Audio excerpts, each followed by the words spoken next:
မြန်မာနိုင်ငံအင်ဂျင်နီယာအသင်းချုပ်မြန်မာနိုင်ငံငရင်ကော်မတီမှမန္တလေးငရင်ကြီးနဲ့ပတ်သက်သောအသိပေးထုတ်ပြန်ချက်အမှတ်စဉ်3ကိုတင်ပြပေးကြပါရရှင်။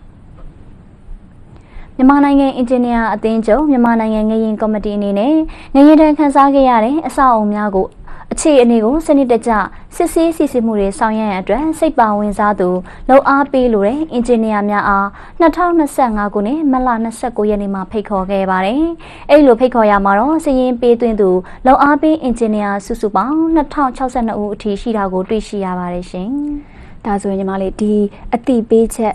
အသေးစိတ်ကဘာတွေပါမလဲနောက်ပြီးတော့ဘယ်လိုစစ်ဆေးဆောင်ရွက်မှုတွေပြုလုပ်သွားမလဲဘယ်လိုရှင်းလင်းတင်ပြထားလဲဒီအကြောင်းအရာအသေးစိတ်အချက်လက်ကိုလည်းပြောဆက်လက်ပြီးပြပြပေးပါအောင်နော်ဟုတ်ကဲ့ပါရှင်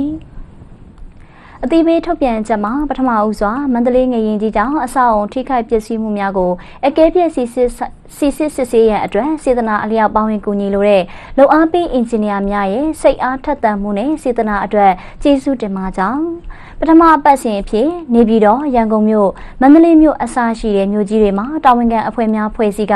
အဆောက်အုံတွေရဲ့အခြေအနေစစ်ဆေးစီစစ်မှုနည်းလမ်းတွေကိုဆောင်ရွက်သွားမှာဖြစ်ပါကြောင်း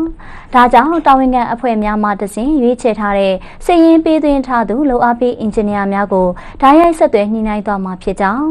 အခုပထမအပတ်စဉ်မှာမပါဝင်ခဲ့တဲ့အင်ဂျင်နီယာများကိုနောက်ဆောင်ရွက်မဲ့လုပ်ငန်းစဉ်များဖြစ်တဲ့အဆောက်အုံကွင်းစင်အကဲဖြတ်ခြင်းလုပ်ငန်းများအချက်လက်ဆန်းစစ်ခြင်းနဲ့အစီရင်ခံစာပြုစုခြင်းဆိုင်ရာလုပ်ငန်းများအွန်လိုင်းပညာပေးလုပ်ငန်းများအဆောက်အုံအဖြစ်ပြုပြင်ခြင်းဆိုင်ရာလုပ်ငန်းများဘေးရန်တရေကြိုတင်ကာကွယ်ရေးဆိုင်ရာလုပ်ငန်းများအစရှိတဲ့လုပ်ငန်းစဉ်တွေမှာလှုပ်အားပေးရန်အတွက်လုပ်ငန်းစဉ်ကောင်းစဉ်အလိုက်အပတ်စဉ်များကိုကြိုတင်ကြေညာပြီးတော့လက်တွဲဆောင်ရွက်နိုင်ကြရန်အကူအညီတောင်းခံသွားမှာဖြစ်ပါကြောင်းထုတ်ပြန်ထားတာပဲဖြစ်ပါတယ်ရှင်